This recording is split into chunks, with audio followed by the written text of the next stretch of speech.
Hello, hello. Hello, good to see you. Hi.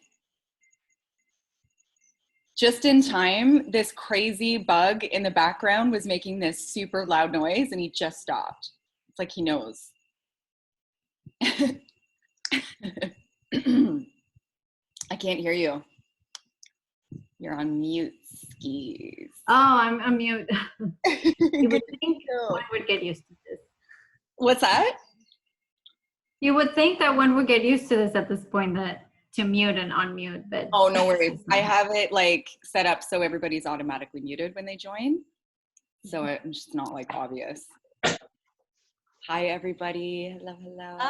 Hi. Hey, how's it going? Good. Looks nice where you are. Lovely. Where did you say you went? I'm in Costa Rica. Oh, how nice. Yes. Wow.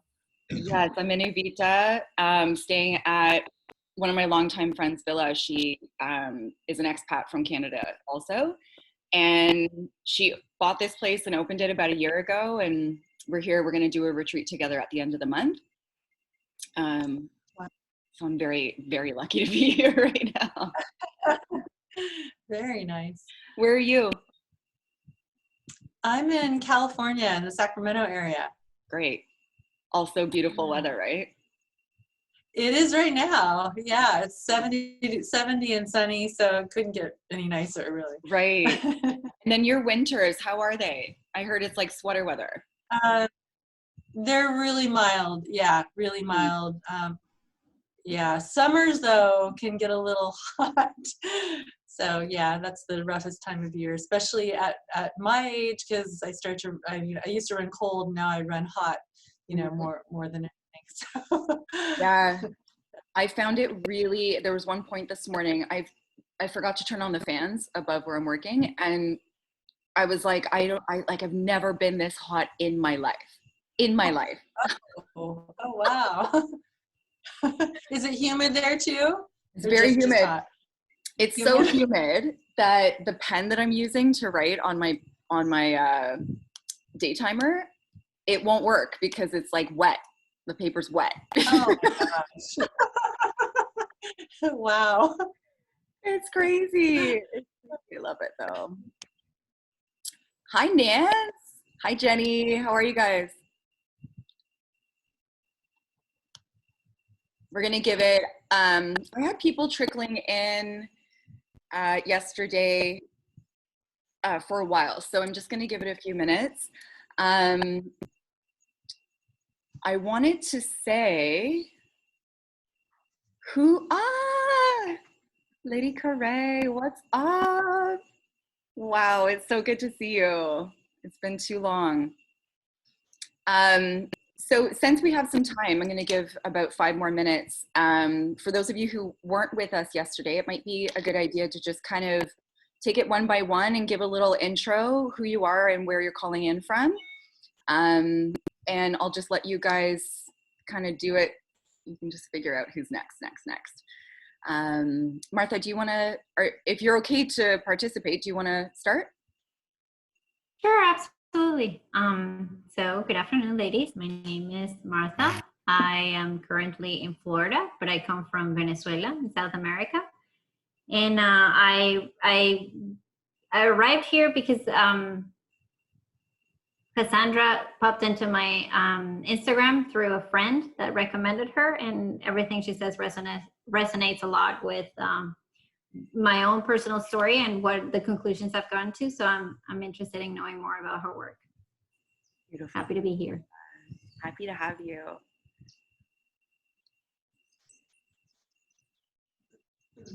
Well, I'll go ahead and go. I'm Julie, and I'm from Sacramento, or living in Sacramento, California. And I am here because I've been dealing with what I think are nervous system issues for decades, really, and eventually manifested into IBS and SIBO. And I've been trying to heal that for the last several years, and it just seems to come back. So it's not not as simple as just taking antimicrobials and lots of supplements and diet. I think I need to work on the nervous system. Mm-hmm. Yeah, so definitely. I'm really excited to learn more from someone who's done it, who's been there and done it successfully. Amazing. It's so great to have you. You're in the right spot for sure. I wanted to say on that note that I know you weren't with us yesterday. So were you with us yesterday? I was. You were. Okay. It's a different background. So it just confused me. So sorry. Well, and yeah, yesterday I thought it would start at noon. I didn't realize it was Eastern time. And so when I got your email and everything, so I was a little late, but I hadn't put on any makeup or anything and I was at home. Okay. So I was like, there was cognitive dissonance there for me for a minute. I was like, she looks familiar, but it's different. I don't know. Great to see you again. I'm so glad you're here for day 2. And something that I didn't cover in day 1 is just the role that the fascial network plays. It's so closely tied to our nervous system, and they cover every single part of our body, our organs. So what I find after chronic stress and infections and trauma is that we also, on top of the nervous system rehabilitation stuff we're learning, we also need to address the fascia and make sure that we're doing fascial release. That's the workshop that I'm hosting at the end of the month. It's a 3-day fascial release workshop for trauma victims. And you can also do it with an osteopath. You can learn self-massage and trigger point therapy so that you can start to release these tension points so that your organs have full capacity to function. Like, you want them to be able to expand and rotate and move, and often they just become rigid. And it's not so much about like our diet not being right or whatever. It's like sometimes the gallbladder duct is just really stuck, or the pancreatic duct is stuck, and that was a tongue twister. But you get the picture, right? So fascia plays a huge role. If you guys want to learn more about that, I'm hosting a retreat at the end of the month. It's $250 Canadian for 3 days, and you get all of the videos as well. Okay, just thought of that as you were talking. Thank you, Julie. Okay, who's next? I can go next. Yeah. Can you hear me? Just barely. You're really quiet. There is pretty much nothing Cassandra talks about that doesn't resonate with me. I'm rarely on social media except for you. Oh, I want to. amazing. Yeah, I come from a background in Chinese medicine, so I'm aware of how emotions can kind of play out through health and how the various organs are kind of interrelated. But the trauma-based knowledge that you have is so extensive and so all-encompassing. I'm really kind of excited to hear more about it. I'm in Canada right now. I'm in Toronto, but I normally live in Costa Rica, so it's a little hard to watch this beautiful background. But I'm gonna experience it through you, Cassandra. So I hope that I need to learn how to have pura vida while I'm in Canada. So it's much easier for me when I'm the 6 months that I spend there. But when I'm here, I get caught up in a lot of patterns and yeah, I'm interested to hear from other people about it too, and techniques and information is always everything. Thank you. Oh, I'm so glad you're here. It's so good to see your beautiful face. Same. Yours is going in and out. I know. Your beautiful as your face. Yeah, I'm gonna try and fix that. I don't know if I can, but I wanted to give you guys this beautiful background, so I did it this way. Thank you. It's kind of nice. It's both going in and out. Okay, cool. Thank you. Jenny, do you care to share? Hi, I'm from Venezuela. I am here because I would like to learn as much as possible about which technique can I use to deal with some symptoms that I have been trying to heal, like leaky gut, anxiety, stress, and more issues. So I just find interesting the information that you wanna give up. So thank you. Amazing. Yeah, I'm so glad you're here. Thank you. Nancy Baldwin. You don't have to participate if you don't want to. Nancy's a dear friend. We go way back. Sister from another mister. And my last night in Mexico, so home to COVID jail. So, but, anyway, so yeah, no, I've known Cass for a few years, and want to continue working. You're doing it, sister. Doing it.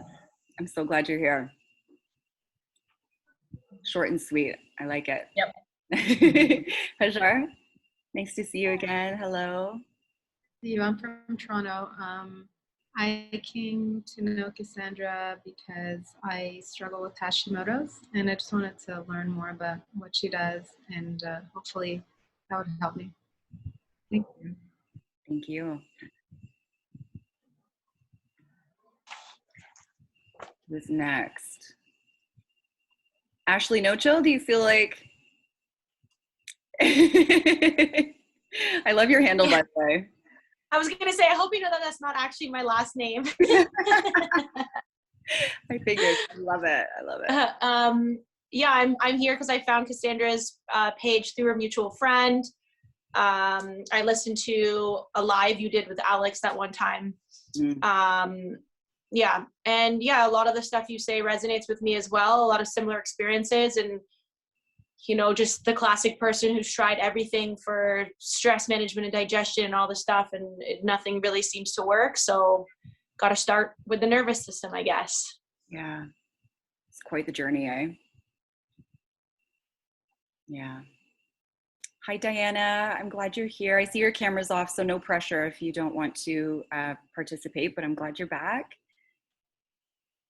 Hello. Hi. I can't. The lighting's bad today. I know, mine too. How are you? I'm great. I'm great. How are you? I'm good, thank you. How are all these beautiful women? Everything's good. No, Good. you're all muted. Did I unmute? Okay. Yeah, you're good. Okay. Thank you. It's great to see you again. So good to see you. Thank you. Looking for my daughter. She's not on camera. She's muted off camera and she's probably multitasking. Probably knowing Mo. Yeah. Well, she's in Boston and I'm in Florida. I was. Hi. All good. I do. Hi, Mom. I was wrapping things up with work so that I could stop and be fully present. So now that I have that done, I am here and offline. Beautiful. To my work, you guys. I'm excited to be here though, and have my notebook ready to take more notes. Me too. Is my puppy next to you? She is. She's at the end of the couch. I have just a quick peek. I'm obsessed with dogs. Oh yeah, they're both being all snuggly today. So yeah. This is.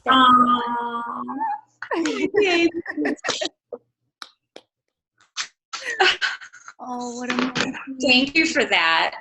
Yes. Like, who can't just brighten right up when they look at an animal, you know? It's like, hi. They're beautiful. I know Chloe's little shirt or her snuggly says smile on the back. It's hard not to, looking at her, you know? Thank you, Morgan. Thank you. Yes, thank you, Morgan. Thank you, everybody, for sharing my puppies and my beautiful girl. Yes. No. Is there anybody left? I think, Melissa's not on camera, so she might be back. All right, so I'm just going to, there you are, hi. Did you want to protest?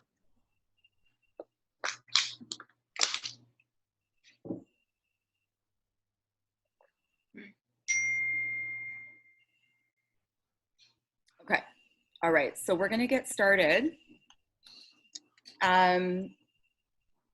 Just give me a sec to get my tech all sorted.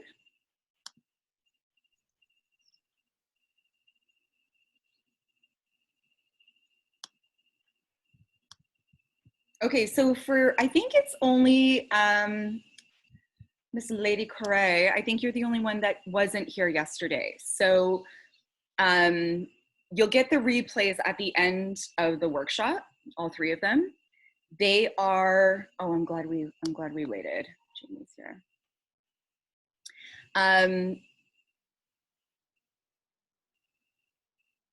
Hi, Jamie. I don't know if it's Jamie or Jamie, but welcome. I'm so glad you're here. We just finished introductions. I don't believe you were here yesterday, and no pressure, but if you'd like to introduce yourself and just say where you're from and what you're hoping to achieve from the workshop. I just find it's a really beautiful way for us to all connect our energies before starting the training.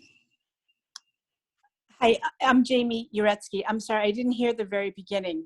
So you want me to introduce myself and just say where I'm from? Yep, what you're hoping to achieve and where you're from. I'm from the Boston area, and I'd just like to learn a little bit more about what you're doing. My friend suggested that I might like it, so I thought I'd tune in.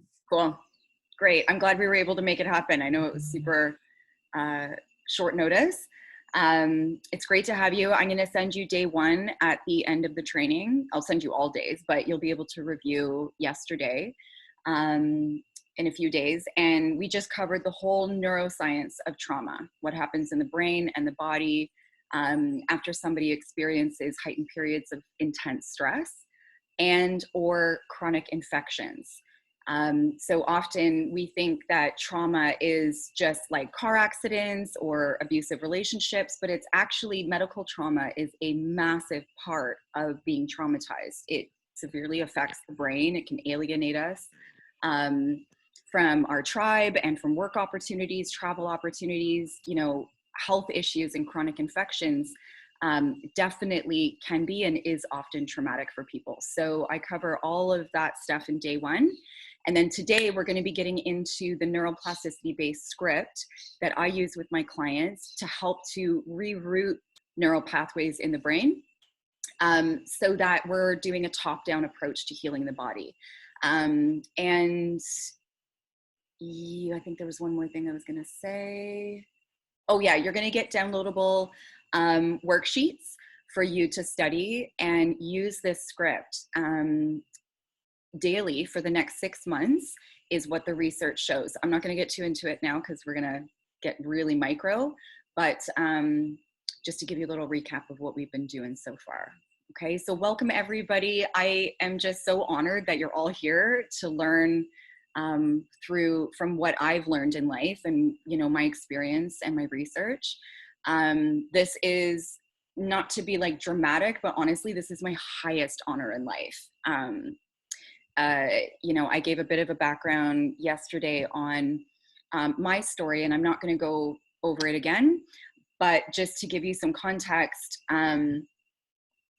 you know, I've been through it, you know, for a really long time. And it wasn't until I got so sick and so depressed, I checked myself into KMH in Toronto and began using medication, and I was suicidal. I just didn't see a way out.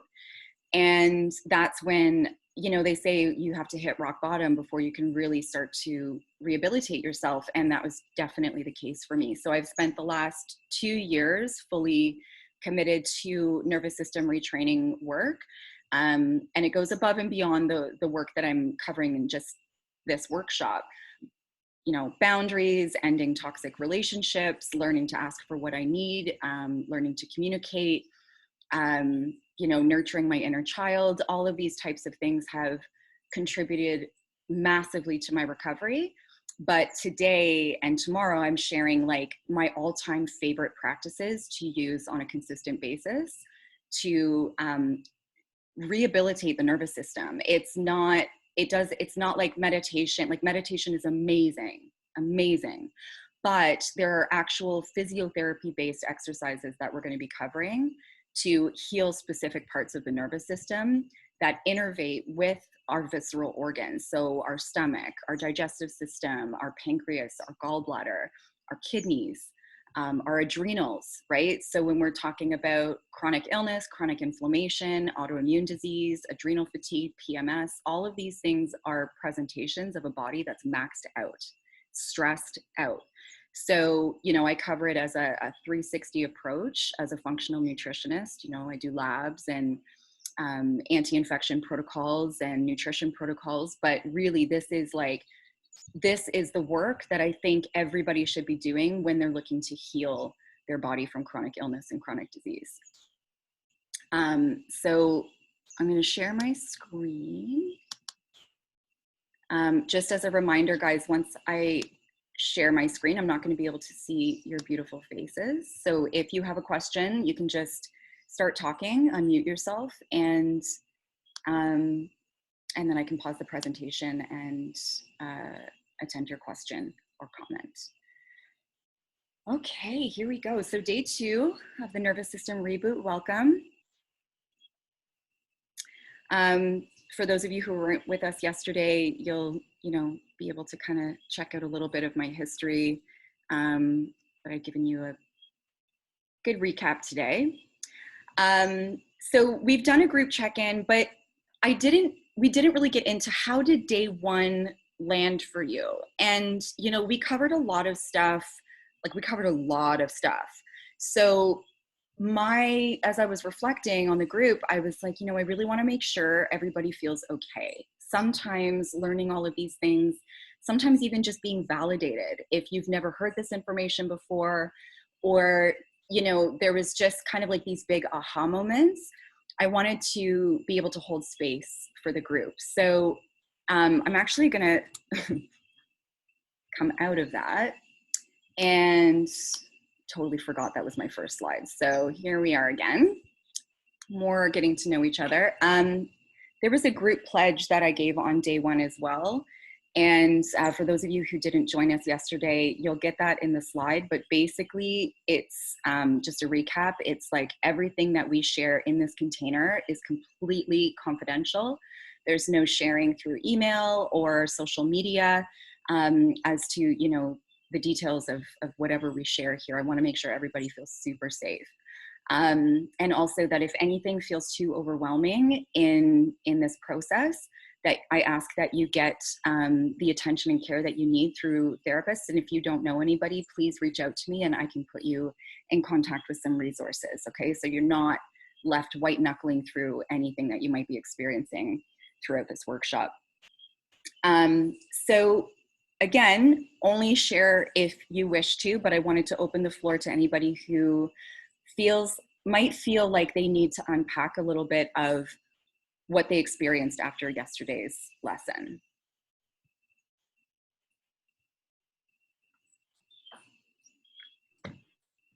I can go if nobody's speaking.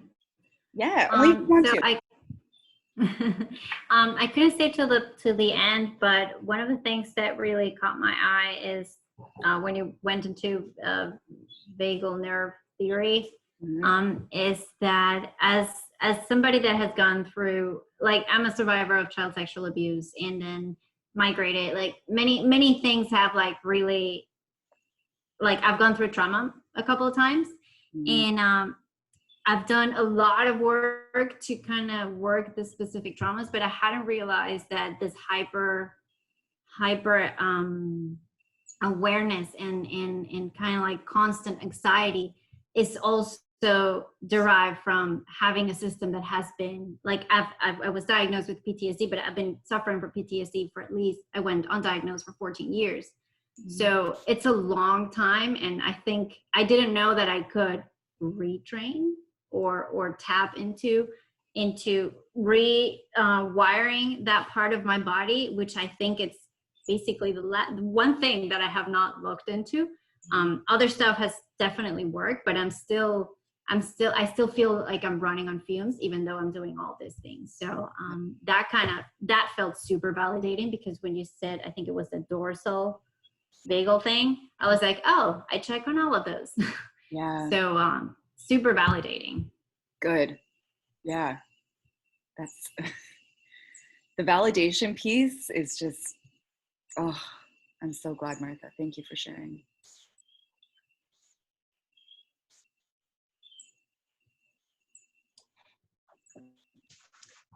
I wanted to mention, I'm familiar with Stephen Porges because I completed the Safe and Sound protocol in, I think it was November. But I think what you were talking about, this neuroplasticity and the 6 months, even though that sounds really challenging to me to find the time to do that, I think that that's probably more of what it's going to take for me, because the Safe and Sound protocol was, I think it was 10 days, 30 minutes a day of listening to these sounds, and that whole polyvagal theory. But it wasn't enough. I didn't feel like that fixed me. Yeah. So I'm interested. And also yesterday I got the app for the heart rate variability. Yes. HRV training, I think it was. Yeah. And I played around with it, and then I was going to start tracking this morning, and I completely forgot, because you're supposed to do it first thing in the morning, I guess, before you get out of bed, ideally. But I'll try to start doing that, because I think that'll be helpful as well. It's a great tool. I'm so glad you went for it. Yeah, I missed a couple of days too when I first started, and now it's like my thing. I grab my phone, I do my finger, and then I'm off with my day. Yeah. Yeah, we're going to talk today actually about, we're going to be talking about why it takes so much time and repetitiveness to heal the brain and reroute the nervous system. So we're going to be getting into like the biochemistry of brain synapses. So synapses, well, we'll get into it. But for those of you who are like, I've tried everything, and, I meditate, and, positive mantras and positive thinking and all of that stuff, it's helping. It's definitely helping. But if you're like, why am I not crossing the bridge? It's like working out in a gym. It's a brain gym. It's the same thing. You get the body changes long-term, like there's all kinds of wonderful long-term results when we're consistent. So yeah, I feel you. You're like 10 days just wasn't enough. Yeah. Good start though. Definitely. And then you have one more resource, right? You have a strategy in your toolbox. Yeah, we're all going to be having like really hefty toolboxes by the time we're, on our final years. Really heavy, valuable toolboxes. Yeah. Thank you. Thank you for sharing.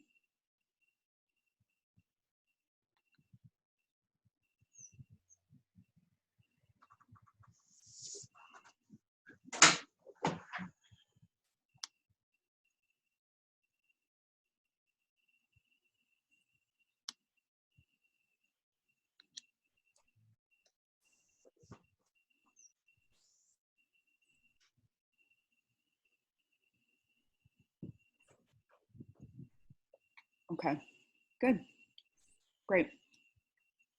So just know, everybody, that my inbox, my WhatsApp, I would say that my phone, but y'all won't be able to reach me down here by phone. It's just not working. But I am available, okay? So we're covering hefty stuff, and as you've experienced, or as you've heard, there are people in the group, if not all of us, have gone through some really heavy shit in our lives. And I just want you to know that I don't take that lightly, that you're here and that you're opening up your, yourself to what I have to share. So you can always reach out, okay? All right, so let's jump back in. Welcome, Kelly. Sorry, we're just wrapping up introductions and whatnot, but you'll see all of that in the replays. It's great to have you.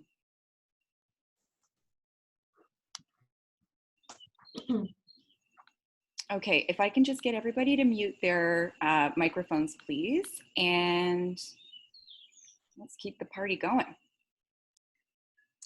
So for those of you who have heard of neuroplasticity but aren't really sure, it's really important for us to understand what it is and why it's so important for trauma victims of any kind to be educated in and empowered in. It's a language that we can learn, strategy that we can learn to self-heal, We're like these walking, talking, loving, living aliens, for real, that we have this high tech computer system, motherboard up there that is like beyond magical, right? And I say that on this end of the struggle, but I know that the brain can be a really fucking hard place to be in when we're still in our trauma. And I want to just acknowledge that it's not always, you know, this place of loving our brain and loving our body and loving our capacity. Sometimes it's like fuck capacity. And, you know, sometimes it's really anger inducing to hear about people who have really great success stories of healing from trauma. You know, it can be hard. So I want to acknowledge that also. So when I say it's possible, you know, if it's not possible to you right now in this moment because your life situation is such where you're still in your trauma, and that's valid, you know, things are really hard right now. So I just want to say it might not be right now that you feel that type of hope or that capacity. It might be later on down the line, but just keeping that glimmer of hope and that knowledge. And I say this as somebody who was literally ready to end my life. And I just said, if anybody were to challenge me or to be mad at me for doing that, if they knew how much pain I was in, they would understand why I did it. They would want me to stop or to, you know, do what I needed to do. And looking back on that, I have so much compassion for that version of me who felt that way. You know, it's a very real human experience to question whether it's easy to just end it or easier to just end it. It's heavy shit. But the fact is, if we keep asking questions, and I always say, follow the symptoms, follow the specific thought patterns, because there's information out there to teach you how to reroute neural pathways. There are books and YouTube videos and therapists and coaches who specialize in your specific presentation. Not everybody's the same, right? So if you're struggling with one thing and your best friend's struggling with another, follow that specific struggle. That is going to be the easiest and quickest way, or most relevant way for you to address your healing, okay? In my opinion. So yeah, it really matters for people who have had trauma, because like many of you have shared, supplements and diet and education is obviously very helpful. But when we're not addressing healing the nervous system, which is the motherboard, we relapse. You know, SIBO victims relapse. Inflammatory bowel disease, they relapse, they'll have flare-ups. So we really love neuroplasticity in the trauma world. And I mean, neuroplasticity is happening all the time. We're going to talk about that in a sec. So the definition of neuroplasticity is the ability of the brain to form and reorganize synaptic connections, especially in response to learning or experience or following injury. Okay, so every time, like, one of the cues that I got from my trauma training is like, switch things up. Let your brain know that change is coming. Reorganize the furniture in your house. Put your pants on with the opposite leg. Eat your dinner with fork and knife in opposite hands. Because as I said yesterday, the brain loves pattern. And if we want to repattern it and we want to change things up, it's like literally changing things up. So the script that we're going to cover today is going to be super helpful, obviously, but there are other things you can do, like learn a new language, go to a new city. I know it's hard right now. That's ridiculous to say to those of you who are in lockdown, but just read a new book. Like, this is all neuroplasticity, okay? We're just going to get super specific on the type that we need or that we can do to heal trauma, okay? So the experience part, it's positive or negative. So we've had a lot of negative experiences that have grooved deep patterns in our brain, because emotion connected with, like, intense emotion connected with experience is what creates deep grooves, deep synapses in the brain. Okay, so we've had a lot of hard times, a lot of negative experiences. And those pathways are grooved really, really, really strongly, you know? But laughter is literally the opposite of trauma.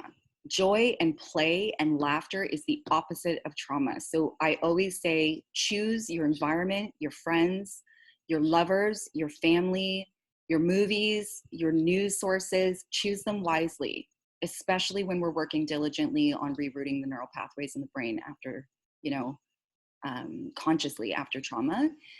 So I'm really boundaried now. I'm really boundaried. I cannot watch horror movies, because I feel like my earliest memory of being triggered by my environment after trauma was going to Canada's Wonderland. For those of you who are in the US, it's like, I don't know any American play. It's like the adult playground, you know, with all the rides and stuff. And they had fireworks.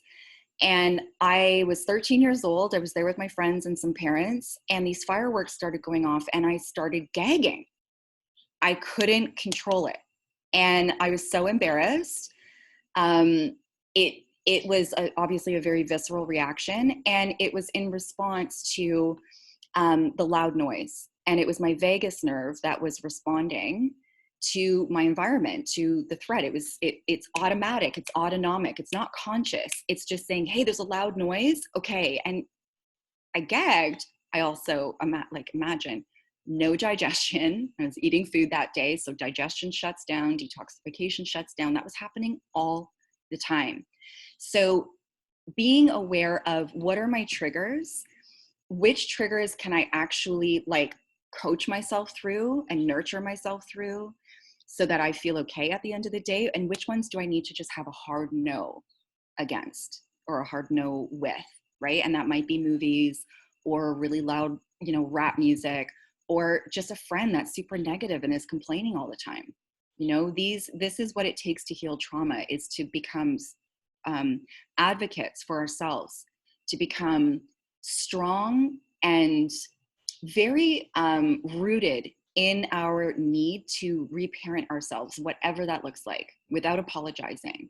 And I think a lot of times trauma victims, you know, we become fawners. You know, there's the fight, flight, freeze, fawn response. So we people please to establish security and to keep things calm and copacetic. And it takes a lot of work and a lot of strength, and it takes also practice to learn to implement boundaries in a way where we're no longer feeling guilty afterward. We're no longer engaging in codependent behavior. It's like, no, this doesn't work for me. It doesn't mean you're bad. It doesn't mean I hate you. It just means I need to stop. And it's coming from a self-love place, not a judgment place, right? So that's a language that I had to learn. I was like the biggest fawner. It was like, I thought that was my personality. I was just really accommodating and really nice, and I would just wanted to avoid conflict at all costs. And now it's like, if you guys follow me on Insta, which I think you all do, it's like I have no problem saying how it is now, because I know I've got me. So that's part of healing from trauma. It's, yes, this script is going to be incredible to follow every day, but there's all of these other moving parts, right? And it's our rite of passage in life. It's our honor to learn those things and to develop depth in our personality and depth of character. And I find the process doesn't actually make us farther away from people. It doesn't alienate us. It actually brings us closer to the ones that we're really meant to be in each other's lives. And it helps us to have more compassion for the ones who don't. Because the journey to healing our trauma is really rooted in self-compassion. And we're going to talk about that more today.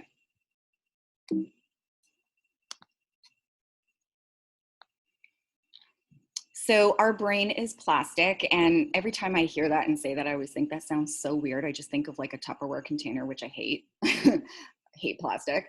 But, you know, it's able to be remolded. We can mold it into many different types of shapes, or, you know, yeah, you get it. So our brain is capable of adapting to changes in our environment and forms new neural connections over time. It describes our ability to, one sec, Somebody trying to, here we go. Welcome, Danica. I'm glad you're here. We're just jumping in. You're not missing too much.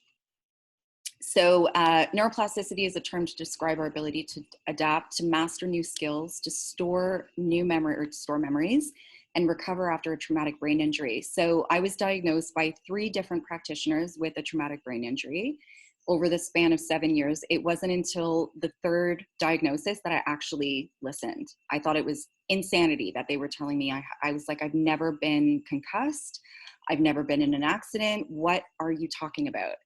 And the fact is that many, if not all, trauma victims experience and have a traumatic brain injury. And what that looks like, it's the same thing as, like, I might have said this yesterday, but if you overuse a muscle and it develops in an injury, we don't question that.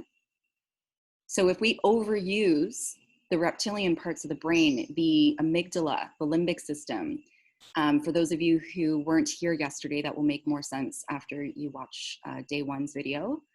But if we're overusing certain parts of the brain that aren't meant to be used in that amount, it's like you can't just go and run a marathon without training.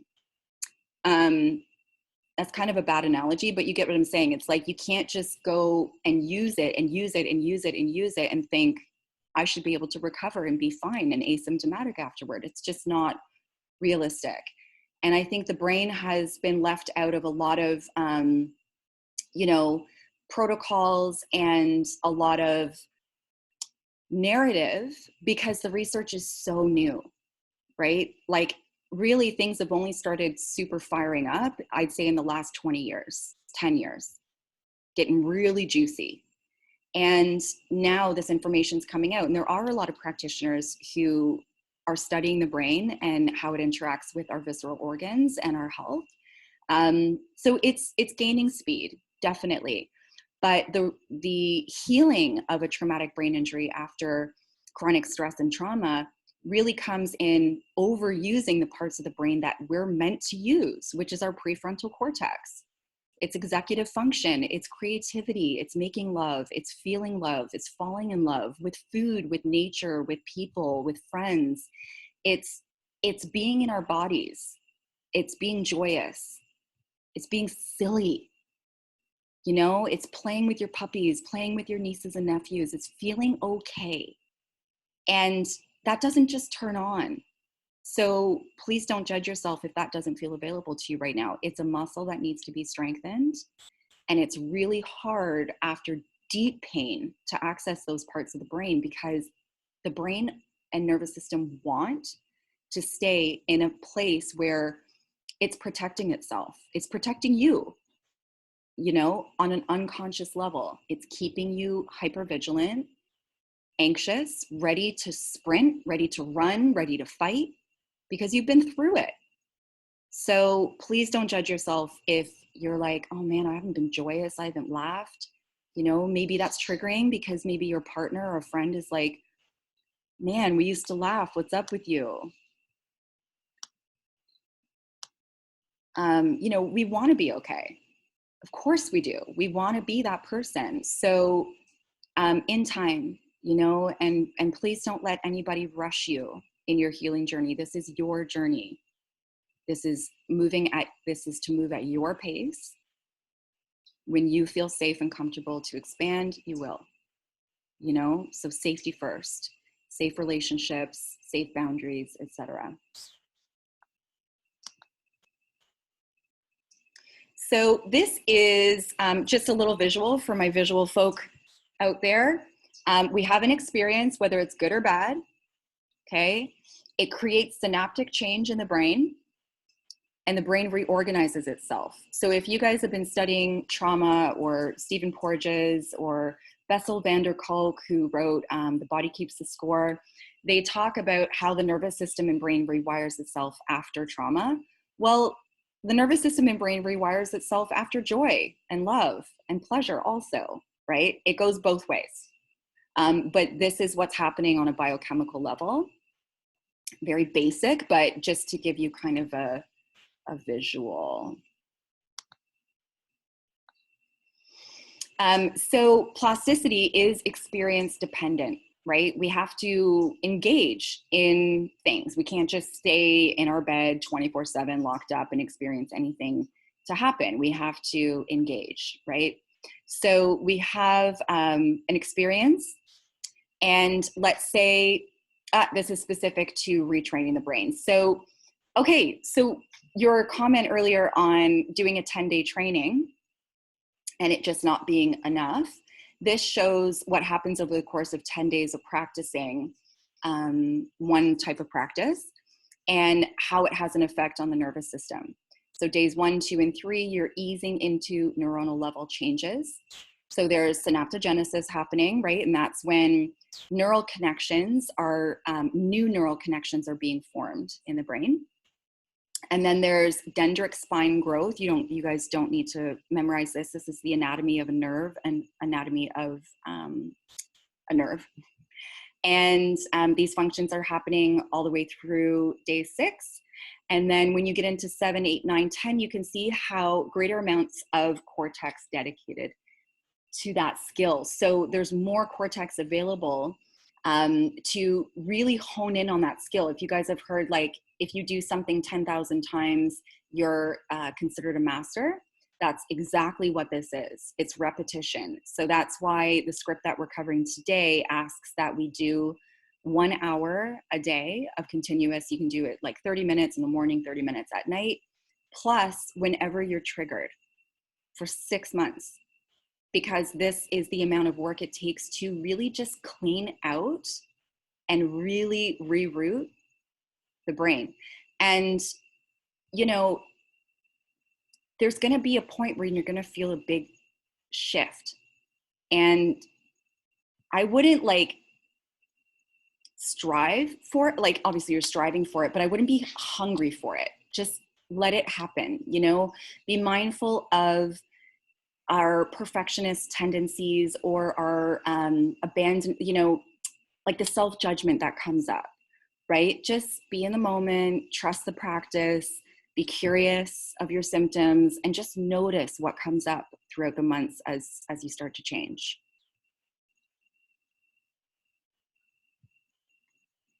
So strategic ways to rewire post-trauma and stress. I already covered this. I just get ahead of myself in lectures and I just get really excited and talk about all kinds of stuff. But relationships and boundaries, definitely, you know, I would say relationships, like intimate relationships. If you guys haven't heard about the attachment theory, there's a really great book called Attached. And it talks all about the neuroscience and root causes of one of 3 different, well, there's many types of attachment styles, but they cover 3 basic types of attachment styles. And it's an anxious attachment, avoidant attachment, and then a secure attachment. And this has less to do with personality types. Like, yes, it is our personality, but it's not like a personality defect. If you're an anxious or an attached, we have an anxious or an attached style, or maybe a combination, often a combination. It's largely due to the way that you experienced life in utero while your mom was pregnant. So in my intake forms, I always ask, if it's available to you, can you share what was life like for your mom while you were in utero? What was the birth like? Was it a C-section or was it vaginal? Was it a traumatic birth? What was going on in your early years, your formative years? You know, was there a divorce? Was your mom dealing with postpartum depression? These are all things that form the nervous system at a very young age. And it is what leads us to be, it's the same when we're adults. But the cool thing is, anxious attachment styles are the easiest to change and bring back into a healthy, a secure attachment style. And the quickest and easiest way to do it is by dating a secure attachment style. So that means learning to identify what an avoidant attachment style is, which, I mean, it's like a figure 8, like an anxious and an avoidant dating or being in relationship. They're feeding off each other's traumas.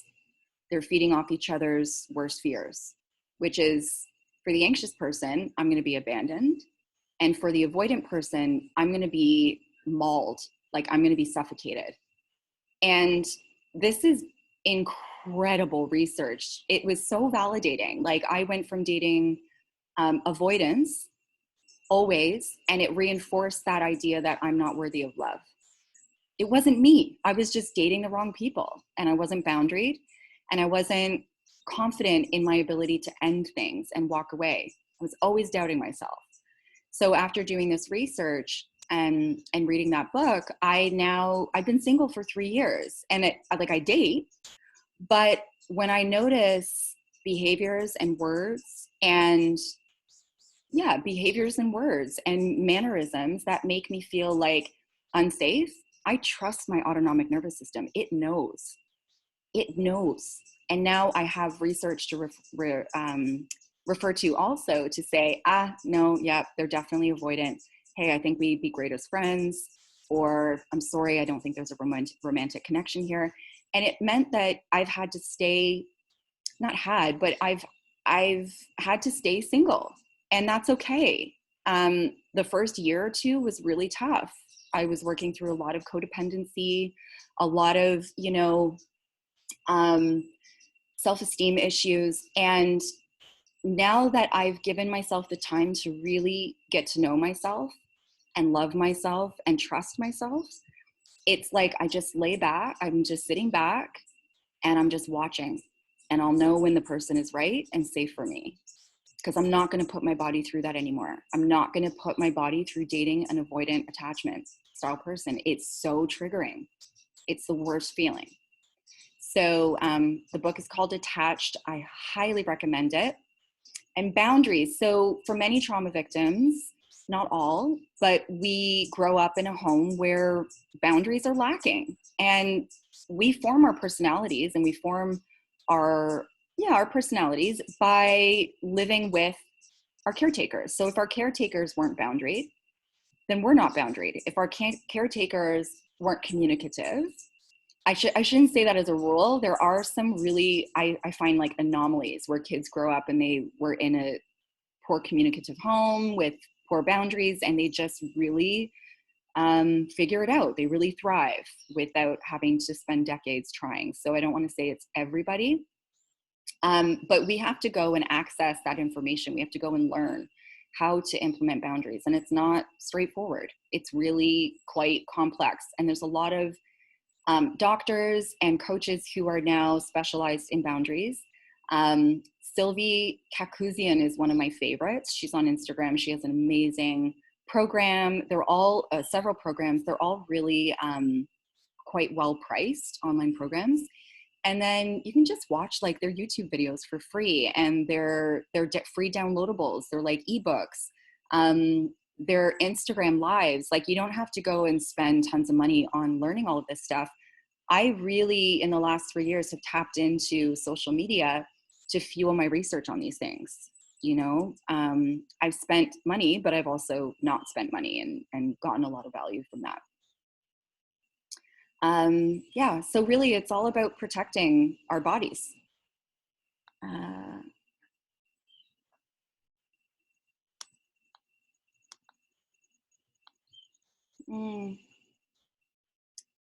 Oh, amazing. Okay, Ash. Sounds good. Ash has to go. So media and content we covered, and then daily practice we covered as well. So I'm not going to beat that horse. It's such a bad saying. Jeez. Pick a different one next time. Sorry.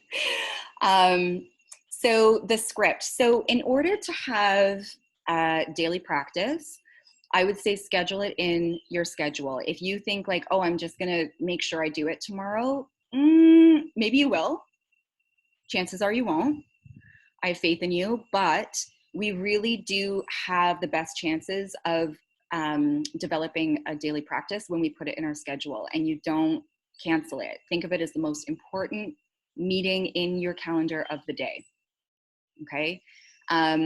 So schedule your practice. I would do it, in the morning. I'd wake up, I'd go work out at the gym, and I'd come home, make a smoothie, and I would start my practice. And it was just part of my morning routine. Okay. Roadblocks. Roadblocks can and often do happen. Resistance might happen, and that's okay. I would say ask for help. You know, reach out to myself, reach out to, I was going to suggest actually, if you guys wanted to share amongst yourself your email addresses, if you wanted to have a partner, you know, an accountability partner, I find that really helps for people often. So if you're like, I just know I do better in teams and nobody else in my life is doing this kind of work, reach out to each other. And I'm trying to think how to do that because we're not all kind of connected with emails, but I can, yeah, you know what I'll do after the class is I'm sending out an email with the link to the supplement that I was mentioning yesterday, the Parasym Plus. And I'll also just put a note, if you would like to be on the list for potential partnership, let me know, and then I can connect you with people who also want the same, okay? But there's strength in numbers and there's strength in community. So definitely feel free to ask.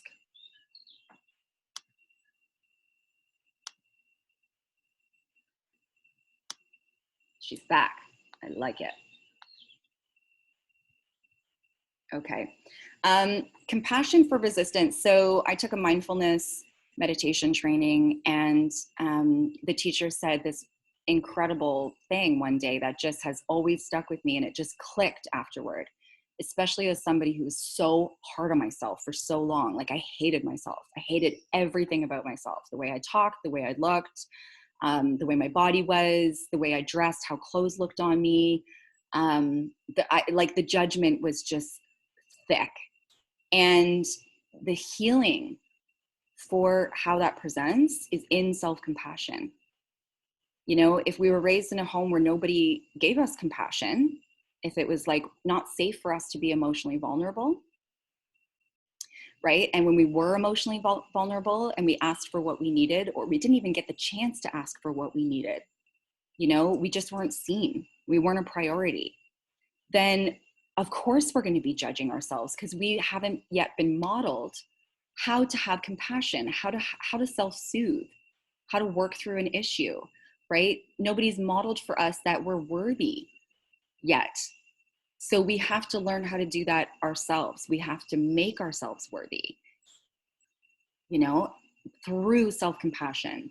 So what that looks like now, I think it's often confused with like being lazy or letting yourself off the hook or making excuses. It's not.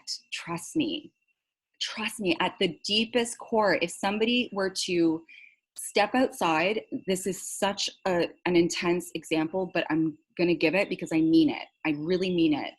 If somebody were to step outside and they murder somebody, okay, you got to figure that out. You got to go and get the therapy and get the healing and you know, be accountable and go through the system. Of course, it's not to say that you're not going to be held accountable for that action, but the only way to heal whatever it is that caused you to step outside and cause that kind of harm, to whatever degree that is to have compassion for the part of you that felt compelled to do that. That is where the inner child or your autonomic nervous system, there's different ways of describing it, needs the validation, needs the love, needs the safety. Only when we feel safe do we actually take risks. And risk means being accountable, being vulnerable, and doing the work. So if you're judging yourself and you're hard on yourself and you hate yourself and you just are over it, the practice of having self-compassion is just that. It's a practice. It will come, it will build speed, it will snowball, but focus energy and attention there. Back to what the mindfulness meditation coach said. She referenced, it was a monk that she was referencing. I think it was somebody who's written books and been really successful with teaching mindfulness. And he said, what the world needs now more than anything else is self-compassion. We're all a bunch of traumatized humans walking around in a world where we don't have tribe. We don't have elders teaching us. We don't have the time and space to be held and cared for, and wise elders teaching us the ways of life. You know, we're in school, which is a thing, you know, we're social, okay. We're watching a lot of TV, a lot of video games. It's a toxic planet with a lot of disconnection. That in itself is traumatizing. And I think that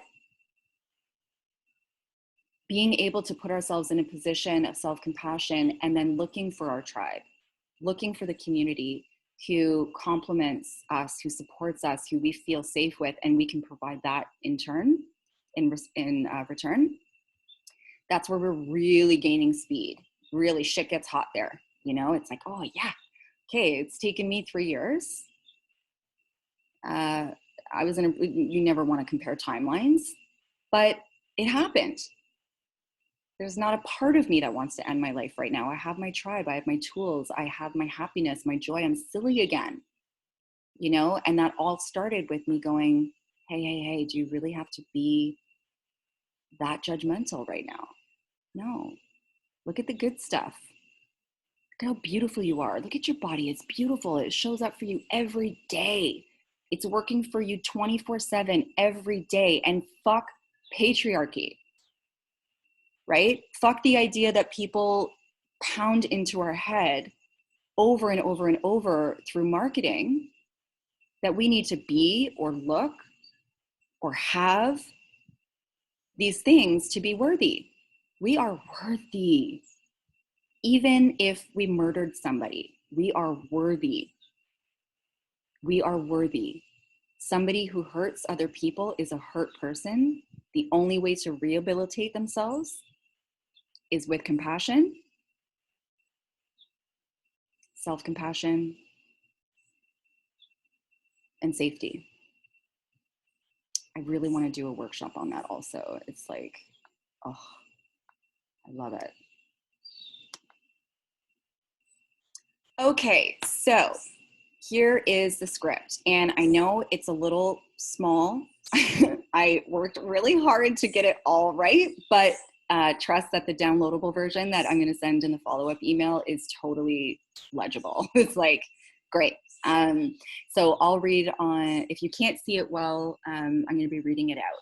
So this is a brain retraining script. I learned it from a lady, Annie Hopper. She is Canadian, and she developed this program to be able to help people to recover from fibromyalgia, multiple chemical sensitivities, IBS, anxiety and depression, you know, autoimmune disease, definitely, and then PTSD, like war veterans. The research that was done on this program through McMaster University is stellar. The results are incredible when we practice daily for at least 6 months. Okay, 6 months is like the you know, the golden ideal time. So this is a process that when you're looking at the page in the morning, when you're starting your practice or whatever time of day that you're doing, you want to follow these steps in sequence and you want to say it out loud. So I always say, stand up, be in a room where you feel safe. You know, if your partner's in the room and it makes you feel silly, go into a different room, make sure you feel comfortable. You want to actually act it out, okay? So it's not just about the brain being led through these processes. We want the brain and body, because 80% of our trauma is stored in the body, okay? Trauma is stored in the body. So we need to get the body on board here. So standing up and acting this out, and I'll give you some suggestions on how to act it out afterward. So first step is how to recognize if any thought, emotion, or behavior is a trigger. That's a huge question. People are like, how do I even know if the thought that I'm engaging in is a symptom of PTSD or is a symptom of limbic system impairment? So these are the questions you're gonna ask yourself to get clear on that. Oftentimes it's a yes, but you ask, what am I thinking right now? And the answer, the example is, I'm thinking about fatigue. So as I mentioned yesterday, the signs and symptoms of limbic system impairment are body scanning and body checking. You're going to get that list as well as a downloadable for you to refer to. But If you're thinking about a symptom or you're thinking about a problem, that's limbic system impairment. Okay, if you're doubting yourself, if you're scared, if you're procrastinating, that's limbic system impairment. Okay, so what emotional state am I entertaining? Worry, doubt, and frustration, right? It's fair. What are my behaviors? Well, when I feel worry, doubt, and fear, and I'm noticing my fatigue, I will isolate myself. I'll have fear and confusion, and I'll take a bunch of supplements to try and make it better. These are my personal answers, okay? And this was in the past. Are these thoughts, emotional states, or behaviors health affirming? Yeah, no, they're not. Not based on the education I've achieved at this point, no. So that's where you're gonna go into part 2. So once you've identified that the thought is not healthy for you, use the script below to reroute your neural pathways. Don't wonder if you did it correctly. That is a sign of limbic system impairment. Simply do the retraining steps and redirect your brain to something positive. A round of practice is the script that we're about to get into, okay? So the stuck position. So focusing on fatigue is being in a stuck position. The brain is stuck in limbic system impairment. Okay, so you're gonna slightly challenge yourself and smile. This is where the self-compassion comes in. Oh, baby girl, you're going there again. Okay, yep, I get it. It's okay, here we go, let's get into practice, right? We're not like, oh, fuck, why are you, God, you're doing this again, and you always do this, and why, you know, whose voice is that? It's not your voice, right? So we want to be light about it, be light about the approach, be light about the tenacity of the brain. Think of how hardwired the brain is to protect you on a very animalistic level, right? We have our human brain and we have our reptilian brain. So on a root level, it doesn't want to take the time to question anything. It just quickly, automatically goes into a response to being triggered. Think of, you know, when you slam on a brake, when you're driving a car to avoid a car accident, you don't think, okay, I need to slam on the brake. It's happening. And this is how trauma presents in the body. Your trauma is in obsessing about symptoms or fatigue, right? So that's where it just automatically goes into these processes where we need to stop, have self-compassion, and then go into the script, okay? So then we go into the aware position. So we're gonna relabel this as brain dysfunction. This is not a personality disorder, okay? I can't stress that enough. This is a brain dysfunction. So we say, in quotation marks, it's there, stop, stop, stop. So sometimes this whole script might not be available to you. I wanna note, just saying stop, stop, stop, and stopping that thought pattern, even if you do it 100 times a day, is neuroplasticity. That in itself is going to help. Just stopping the pattern is going to help.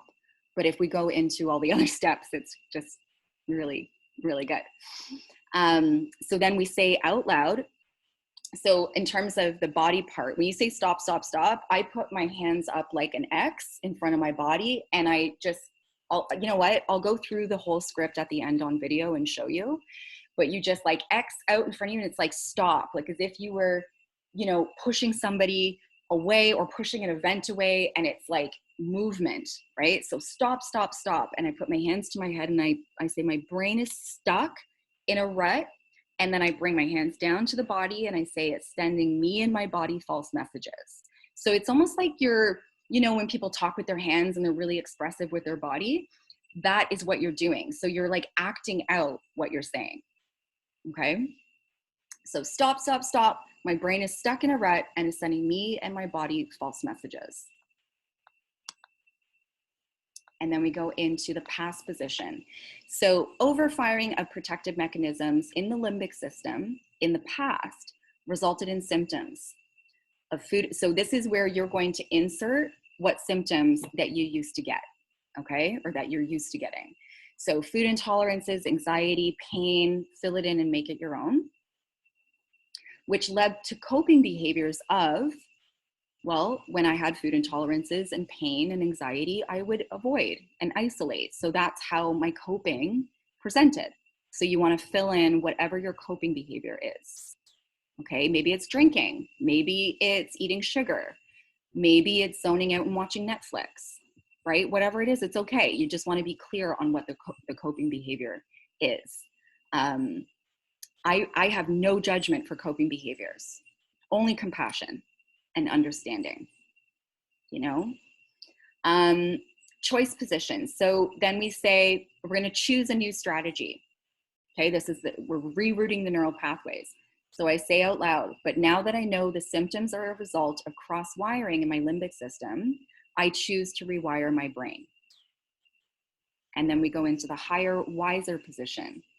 So you want to reward yourself for a new choice. Spoken words of encouragement, support for self and limbic system, and declaration of a new state. So in my training as an NLP practitioner, I learned that the subconscious mind, which is just another word for the autonomic nervous system. Okay, so when you hear spiritual teachers talking about, oh, it's a subconscious pattern or a subconscious thing, it's just one way of describing your autonomic patterning and autonomic programming that is firing all the time. It's just happening in the background, and that's about 90% of our brain function is happening on an autonomic level. Okay, so reward spoken words of encouragement, support self-limbic system. Yes. Okay, so we're going to, oh yeah, so the limbic or the autonomic nervous system has the emotional capacity of a 4-year-old based on studies. So think of a 4-year-old. You're not going to be harsh with a 4-year-old. You're not going to, you know, be judgmental and have a stern, you know, voice towards a 4-year-old when you're teaching them something. You're going to be soft. You're going to show up with compassion and love. You're going to be kind. You're going to show them that it's safe to be with me right now, right? So congratulate yourself. You're doing big work, right? This is amazing. This is something to celebrate. So congratulate yourself, a new choice, be proud of yourself. And you say, way to go, Cassandra, way to go, great choice. I love you and I'm so fucking proud of you. Maybe not the fucking, but you know, I swear. So I would do that. You do it. You say whatever feels good.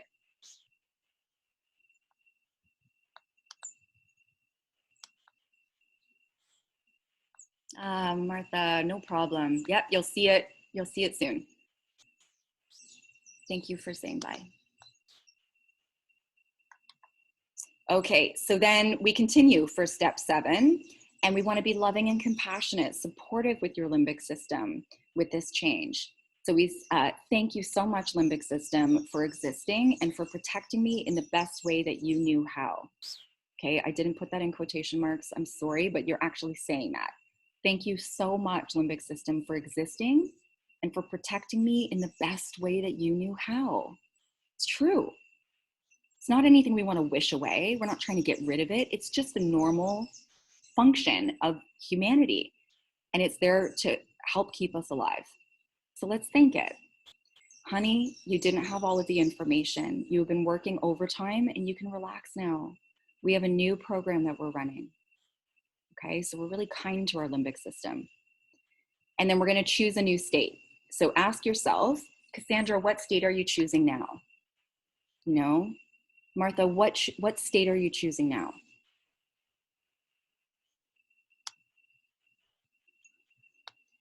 So then we're going to continue the choice position through proclamation of a positive state in the present tense. So if you've ever had anybody who's like encouraged you to journal as if you've already achieved it, that's a really good coaching cue for neuroplasticity.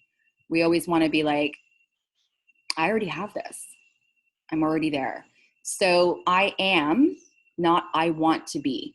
I am happy. I am grounded. I am calm, right? I'm satiated. I'm joyous. I'm connected. You fill in the blank, make it your own, okay? And now this is where I find a lot of my clients kind of hit a roadblock, and it's normal.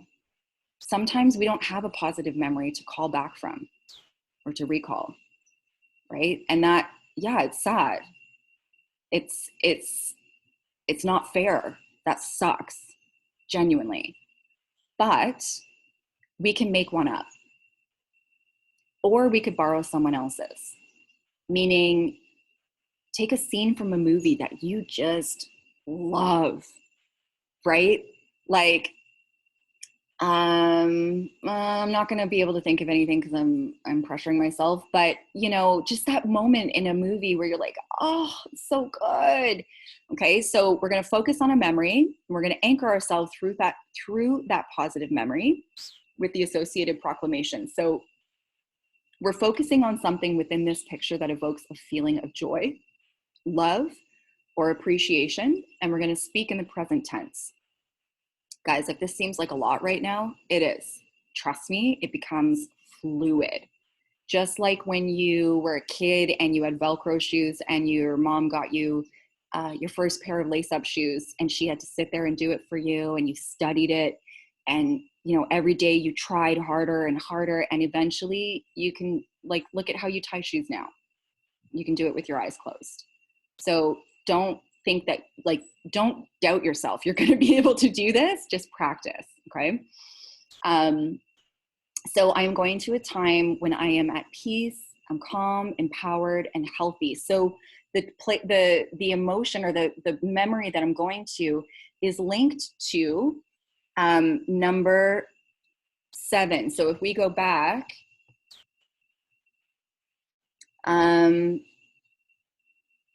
so calm, where did I say it? Okay, no, it's next. Yeah, so number 8. So I'm pulling from I am happy, grounded, and calm. And then I go to number 9, which is I am at peace, I am calm, I am empowered, and I am healthy. Now, when you're saying this, you want to feel it. What texture is it? Is it furry and fuzzy?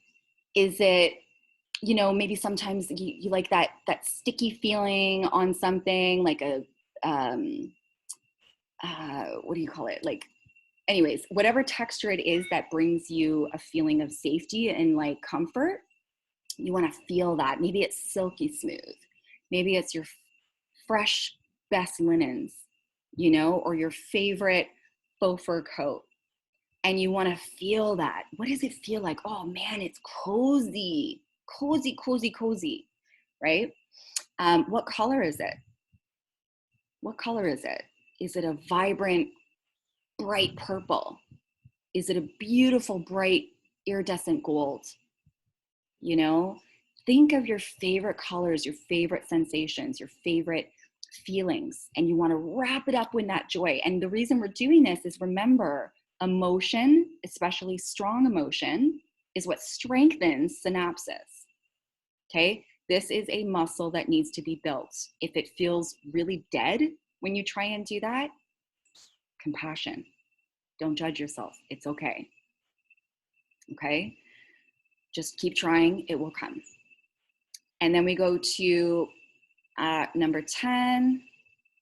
Oh, I forgot. I'm going to have to clean that up. Sorry, I'll clean this up before I send it to you guys. The numbers on the pages. So future position. So we choose a situation that would include a challenge. Okay, and we project positive feelings in the future experience where you are healthy and well, and speak, and what did I write there? And speak in the present tense. Yeah, I have to clean that up. I'm so sorry. So 6 months from now, you're actually going to say this. In 6 months, I am fully at peace, calm, excited, empowered, and healthy.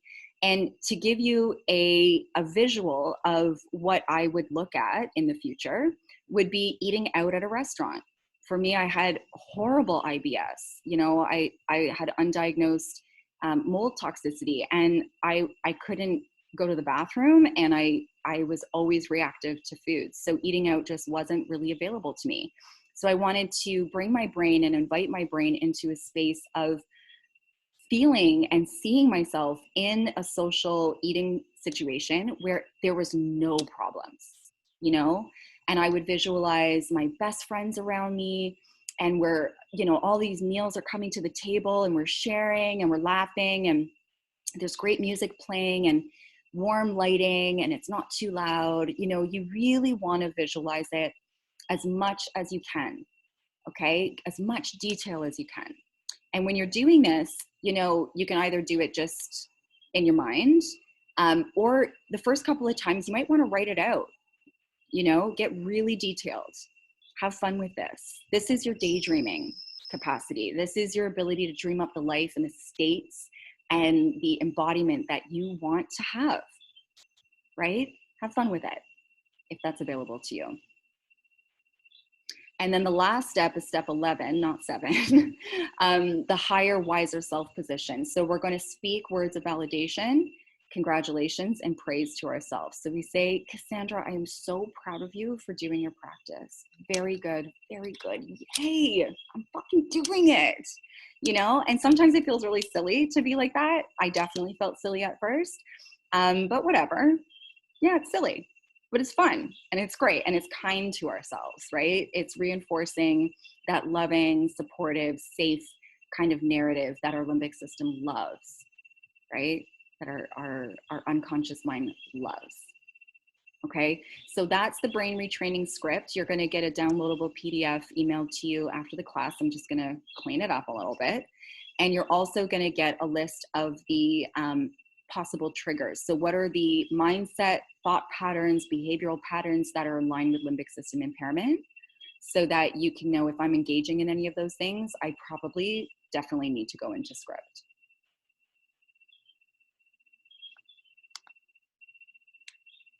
Okay, so that was day 2, being the neuroplasticity script. So tomorrow, what we're going to be going through are vagal toning exercises. For those of you who missed day 1, the vagus nerve is your queen nerve, and it innervates with your visceral organs. Really, really important nerve that atrophies when we go through chronic stress and trauma.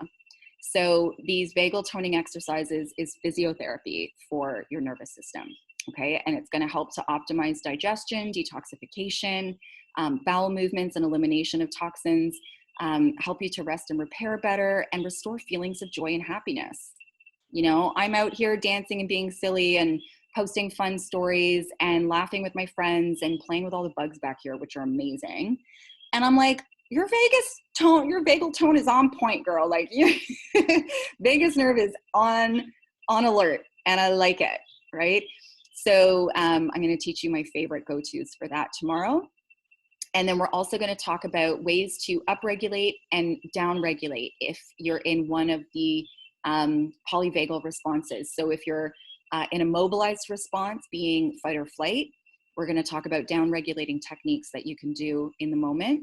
And if you're depressed, apathetic, you know, you've collapsed and you just aren't engaged with life, we're going to talk about upregulation techniques that you can do in the moment. And to give an example, you know, obviously I won't mention her name, but I have a friend who's going through a separation right now. And, you know, we're in isolation, in lockdown, ending a relationship of over 10 years and being alone is not okay for somebody who's in a traumatic scenario. We need community. We need to be that social engagement system. We need to see faces. We need somebody's touch, right? We need to laugh. So I know presence is the most important thing that I can do for her right now. You call me anytime, I'm here. Let's go on FaceTime. And I make her laugh, and not in like an overly, you know, pressuring kind of way. I'm just myself, you know, and it's being there for somebody is actually changing their vagal response to trauma. So when we learn the things that we can engage in, and it works, I get her laughing, you know, and it might only last for 5 minutes or 10 minutes, but it's a break. It's a break for your body, and it's a break for the nervous system. So these are the techniques that, you know, you'll have in your toolbox and that you can access anytime. You might have to do it 50 times a day. Everybody's different. It doesn't matter. Don't judge it. Just know that it's available. We're always modulating our nervous system, right? Recalibrating. And this is the reparenting. This is where we show up for our inner child, for our traumatized self. And we say, I'm going to do the work to make sure that I feel stable and safe as much as I can, day in and day out. Okay. All right, so I'm going to stop the share and just open up the floor to anybody who has questions or comments or any aha moments that you want to share.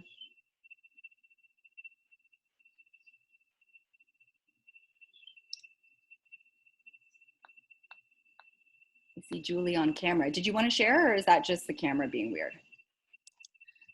Oh, I just turned the camera back on, but I think it's great. I think it's going to take some work, and you know, that's probably what it's going to take to get where I want to be. So I'm really really hopeful, and I felt this way yesterday as well, that like maybe this will actually work. Amazing, amazing. I love it.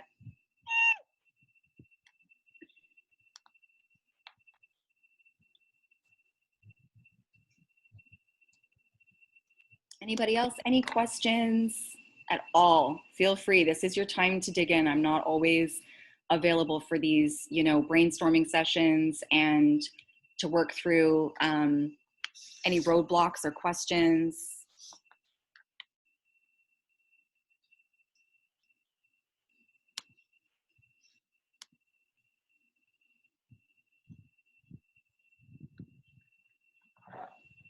Okay. I do have one question about it. Does this process take 30 minutes typically to go from 1 to 10 or 1 to 11? Or do you 15. do it multiple times? Yeah, about 15 minutes. 15 minutes, so you would do it twice? Yeah, and you might, you know, and if you're like, oh man, I just went through it and it was only 5 minutes, you're rushing. Yeah. Be in that feeling, be in it, you know? Enjoy it. Like, think about the time that you take to savor a beautiful meal, you know, or a great conversation where you're like, wow, I'm blown away. And you just want to be there with that person, like be there with it. Yeah, good question. Okay. Good question. And so you would do that both in the morning and in the evening, or 30 minutes once a day? You can do it 1 hour in the morning, 1 hour at night, or you can break it up into 30-minute segments. I wouldn't do less than 30 minutes. Like, you really want to give that reinforcement of a couple of rounds. How many rounds do you recommend we do the script? It's more about the time, right? Okay. So if you're really present to it and you're feeling it and you're seeing it and it takes you, you know, 30 minutes to go through one round, that's okay. You're definitely engaging in neuroplasticity, you know? Okay. Yeah. And you said twice a day, right? Well, it's 1 hour. So if it works better for your schedule to do 30 minutes in the morning and 30 at night, that's fine. Maybe it's 30 minutes on your lunch break and 30 at night. If your mornings are really tight for time, you can decide how you want to split it up. Split it, okay. Yeah. Okay. Yeah, good question, guys. These are the questions I want to hear. Keep it coming. You mentioned caretakers being boundaried or not boundaried and how that affects kids growing up. Could you maybe talk more about that? Yeah, totally. Oh my God, I would love to. It's one of my favorite conversations. So when we think about how your caretakers showed up, right? How did they communicate with each other? Were they passive aggressive? Were they angry? Were they violent? Major lack of boundaries, right? If somebody's passive aggressive with me, I call them on it. I call them on it. I am not here as your, I am not here to experience your anger and your confusion. This is not okay. You know, if somebody's angry and yells at me, it's an immediate hard no. If it's somebody that I care to continue the conversation with, or you know, the relationship with, I'll say, I'm going to step away from the conversation and let's reconvene at another time when maybe you're feeling more calmer. You know? So when we think back to even boundaries around money, I'm going to be launching a trauma of money training workshop in the next, I'd say the next few months. all about why people have lack of boundaries around money, especially when they've been traumatized, and what's happening on a neurochemical level to cause people to spend in these ways or not save, right? This is all related to trauma. So when we look at our caretakers, maybe we didn't have money because they were spending it all on alcohol or drugs or shopping. They were in their own trauma and they couldn't show up for us. So we don't learn boundaries around money, right? Maybe they're a people pleaser and they're always exhausted, but they're doing everything for everybody. You model that unconsciously. So we don't learn the boundaries of saying, hey, I would love to help you, but I'm really tired. Now's not a good time. I'm so sorry. Maybe, you know, and I'm so sorry. Probably it's not even, it shouldn't even enter there. You don't have to apologize for your state. You know, I think that we're a very codependent society. We're very codependent, and codependency is very complex. It's not just like, oh, I need that person to survive. It's we abandon ourselves and we show up in certain ways so that we can secure an unconscious connection with that person. If we feel like us being ourselves and showing up and asking for what we need or implementing a boundary is going to cost us the relationship, until we get strong knowing that, hey, I can actually be myself, say what I need, ask for what I need, create the boundaries, and I can nurture myself through the loss if it goes that way. Or I can communicate with that person in such a way where we can hash out any confusion that might come up by me being me, right? So people pleasers and fawners, when they have children or when they're caretakers, it teaches us to have a lack of boundaries. And we don't honor our needs. We don't say, I'm sorry, I don't have the energy or I don't have the time. I had somebody reach out to me yesterday and ask me to mentor them for a one-on-one coaching program. And I love mentorship, but I can't take that on right now. I just moved to a new country and I have this wonderful group of people that I'm giving my energy to. I can't take that on. My past self would have done it, and I would have done it begrudgingly because I wanted to be liked. You know what her response was? Thank you so much for honoring yourself and being so honest. I understand. You know, because we don't have to implement boundaries with attitude. We can be, we obviously like respectful. We're not, we don't have to express anger for them asking or whatever the scenario is. We can just say no with love. No. Yeah, good question. Does that answer your question okay? Okay, cool. Yeah. Awesome. Awesome.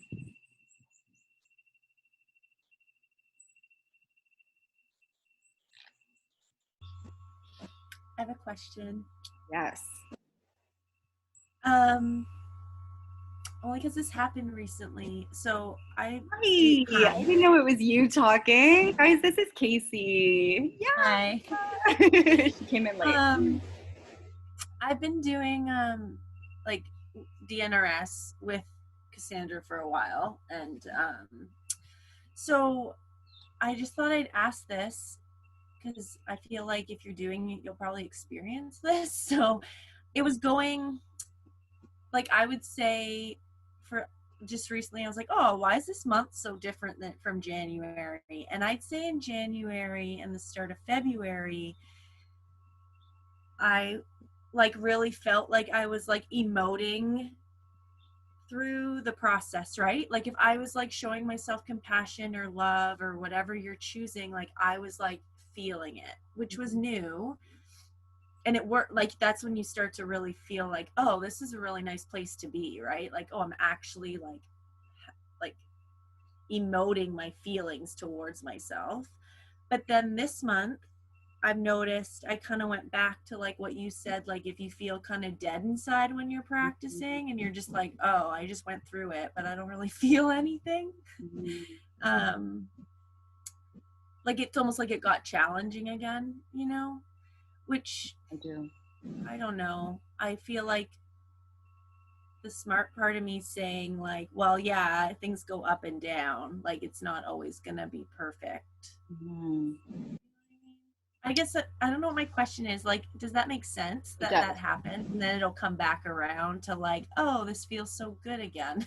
It does. It makes total sense. And, you know, if we were on a one-on-one coaching call, I would say, I would dissect your lifestyle changes. So I would say, are you upregulating your detox? So are you exposing your nervous system and your tissues to more biotoxins or more toxicity? Because as I covered in yesterday's lecture, infections and toxicity in the body send signals to the brain, something's wrong. So if the vagus nerve is atrophying because we're going through a tough detox, or maybe a breakup, or, you know, whatever, maybe some constipation, right? Because the vagus nerve innervates with the gut. So depending on whatever's happening internally, it's going to, like, remember that the vagus nerve, if you feel love, if you feel joy and connection, it's because the vagus nerve is activating. If you don't feel love and joy and connection, it's not activating, right? So the non-activation, I would say upregulate your vagal toning exercises, and you guys will learn those tomorrow. I would say practice tons of self-compassion and understanding, knowing that you're really like, you're healing, girl, like you're going for it. So when you have those like, burp, burp, it's like, okay, but I've come so far. I don't want to single you out, but Casey's story is amazing. And you've come so far, you know? So those periods where it's like, don't go away, you know, don't chase the dragon. Don't chase the dragon. Yeah, that's what I found. Like you start to get a bit like, I don't know, clingy on it, or yeah, where'd you go? Yeah. So if that feeling of satiation isn't available to you right now, or that feeling of love, I'd say dip into the self-compassion practice until it comes back. Yeah. Do you want to share a little bit about your story at all? We missed the introductions case at the beginning, and you don't have to share at all, but people just said their name and why they're here. It might be really inspiring for people to hear what you've done with your recovery, but again, no pressure. Sure, I can.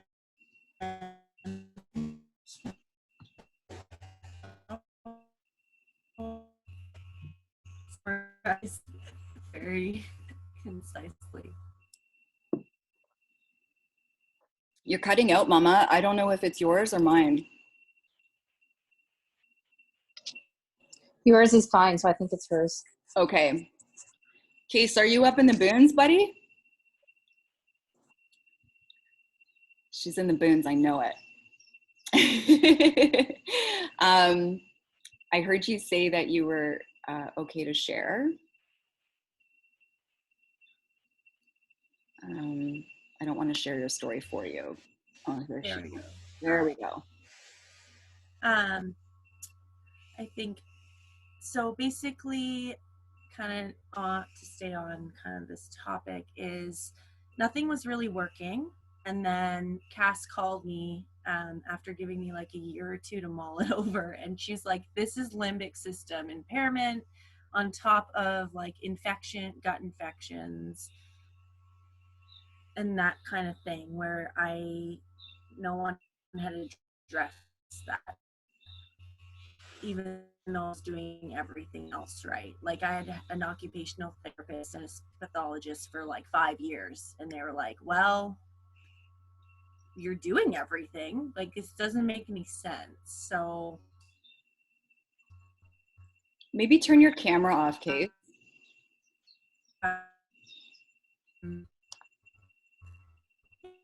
So we just slowly have started.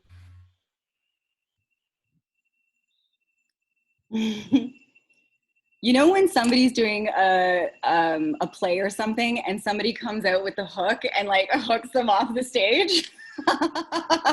I'm gonna do that to you, Case. I love you dearly, but your internet sucks, bud. Yeah. Are you okay if I share just kind of a Cole's notes of your story? Okay. So Casey is an athlete, an amazing athlete, and she was cycling and had a crash and a traumatic brain injury. This was years ago, and she had to do complete rehab. She had to speech pathology, physiotherapy, and as many of you probably know, when somebody's had a concussion or a brain injury or physical injury to the head, it drastically affects the digestive system. And we know that now because the vagus nerve atrophies so much. And our brain rewires itself to stay in that state of fight or flight. So Casey became vulnerable to gut infections, and she developed an infection called SIBO. I do better anyway, you're so cute. She developed an infection called SIBO, and she was seeing practitioners, you know, she was seeing a naturopathic doctor who specialized in gut health. Like he was great. He's a really great practitioner, but I guess SIBO wasn't his specialty. And she came to me for personal training at the beginning, and we started, you know, talking and getting to know each other better. And I offered my, well, she also asked, but offered my nutrition coaching and the life coaching, et cetera. And we dug into, okay, let's do some lab testing. So we diagnosed SIBO, and we went into the treatment protocol. And we've gone from, you know, I don't want to say what your experience has been like, but definitely going like as if I know your experience. But what Casey's shared with me is there was a point when she was stuck in a dorsal vagal, like a collapse response. So she was really just frozen, and it would take her a really long time in the day to go through, you know, cooking, like she couldn't really get into action. It was like, I know I need to make food. I know I need to go out for a walk. I know I need to do these things, but she would just like write lists after lists after lists after lists, and the list would stress her out, but she couldn't get into action until at least following a list, because the brain just wasn't having a flow of like, okay, now it's this time of day and I'm going to do this. It was amazing to watch this transformation happen. Where now, you know, it's not perfect and she's still in recovery, but she's in a place where her digestion is functioning. Her symptoms, she's asymptomatic, so she's not getting the chronic gas and bloating, et cetera. I don't want to, you know, share too much of your personal information, but she's able to move through her day and do things and have relationships, and she's thinking and speaking, obviously. And, you know, this really does come from addressing everything from a 360 approach. So identifying the infections, treating the infections, and then also doing the brain retraining and neuroplasticity work. And she's come so far. We've been together for 2 years, and I am just, you know, and we become buds, and I'm trying to get her to come down here to Costa Rica to spend time with me. And, you know, or live here with me, basically. But, you know, she's come so far, and it really is, it's not a testament to me, like, and I'm not just trying to be humble. It's a testament to the researchers. It's a testament to the people who spend their time and resources researching these chronic illnesses and diseases and injuries. And they're coming out with these protocols, and they empower us coaches to empower you guys. So it's a very, sorry, that was kind of a choppy story, and I wish it could have come straight from Case, because, you know, that would have been better, but you get the picture. Recovery is possible. Brain recovery is possible. You know, she had a physical impact where she had to learn how to speak and walk and move again and care for herself. And she's there. She's there. So I hope that inspires you. It does take time. You know, if you have chronic infections, I definitely suggest to work with a functional practitioner, work with somebody who you trust, because we can't neuroplasticity our way out of that, right? It's really about a 360 approach of cleaning up the body and rerouting the brain. So on that note, I wanted to let you guys know that those of you who have reached out and asked, how can you work with me? There's a few ways. I'm going to be talking about it a bit more tomorrow as well, but just so you have an idea, March 17th, I'm going to be launching the next cohort of my Control Alt Delete group trauma recovery program. Okay. I'm taking 10 people only. And that is, as you can see, these groups are intimate and the training is very in-depth. So I like to make sure that I can hold space for the whole group. So I'm not jamming it full of people. It's, 10 people. And I just find that's really nice for those who join. So I'm going to flip you guys the link. If you do want to join that next cohort, you can sign up on the link that I send after the class. And by all means, also I do one-on-one coaching as well. So I always offer a complimentary initial session to meet with you one-on-one over Zoom and just really get to know you and what have your roadblocks been, what are your goals? And then I always give a short, medium, and long-term plan for you to see how I would approach your healing process. So that you're in the know. I mean, I was a patient too, and I still am. And being in the dark and not knowing the process and not feeling like I know what's happening and like, how are you going to help me? When do we know we're done? How do I know that you can round out the program and see me into a maintenance phase? Like that's really important when you're interviewing a practitioner. Because a lot of times, unfortunately, I've been there too. It's just not, it's not enough. So if I'm not the right practitioner for you, I will tell you and I'll try and refer you to somebody who would be. But if I am, I'm going to tell you how I'm going to do it so that you feel really secure in that relationship. So I am going to say, what time did we start? Yeah, we've been together for about an hour and 45. I'm sure you guys are tired. But if anybody has any questions before we wrap, I'll make myself available for another, 5 minutes or so. And then you can always email me after also if you have questions.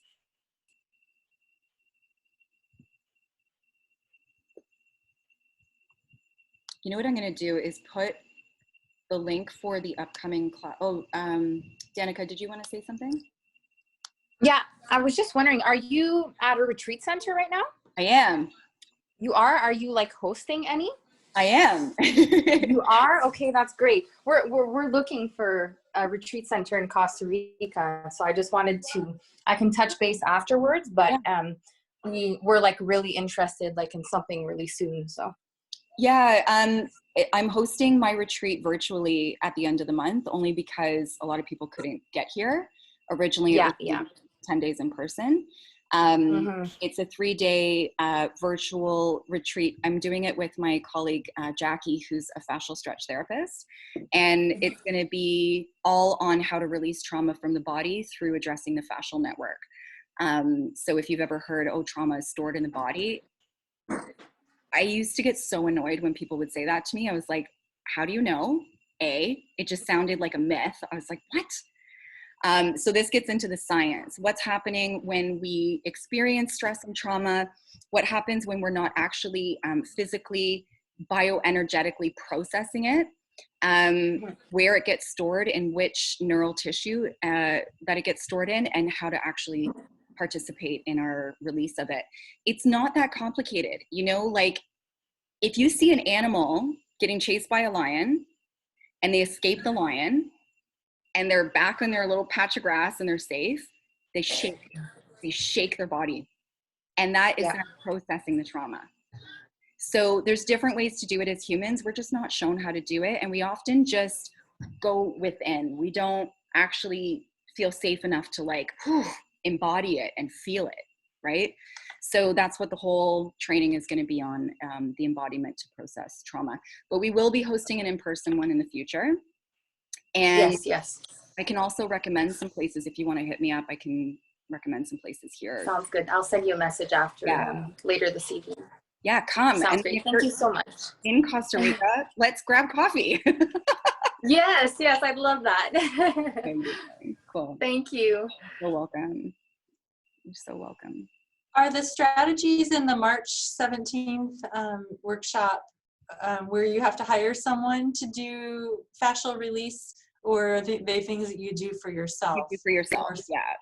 Oh, okay, okay. Yeah, it's all self-myofascial release. And then I also give some recommendations on practitioners that you can use if you want to, but it's all meant to keep costs low and really tangible and accessible to you guys. So that retreat, if you want to join that 3-day training at the end of March, it's under the retreats tab on my website. And it's still on for $250. The price for $250 Canadian, the price is going up to $299 soon. Bye, Danica. Ciao, ciao. So that is where you can find info on that. So my deliverables to you guys is going to be the link to register for my upcoming Control-Alt-Delete cohort on March 17th. I'm also going to send you the downloadable PDFs of the script as well as the list of limbic system symptoms so that you can study. And then tomorrow we're going to get into day 3 and just have tons of fun.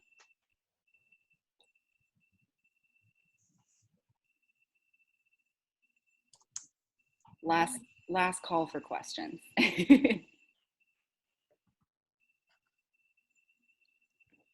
Thank you so much, Cassandra. This was wonderful. Oh, you're so welcome. Yeah, thank you. You're welcome. You're Appreciate welcome. Yeah, I appreciate you guys. Lots of love. And as always, if you have any questions, you know where to find me. And I'll see you tomorrow at 7 p.m. Eastern time. Okay? Thank you. Thank you for your presence. You guys are amazing. Ciao, ciao.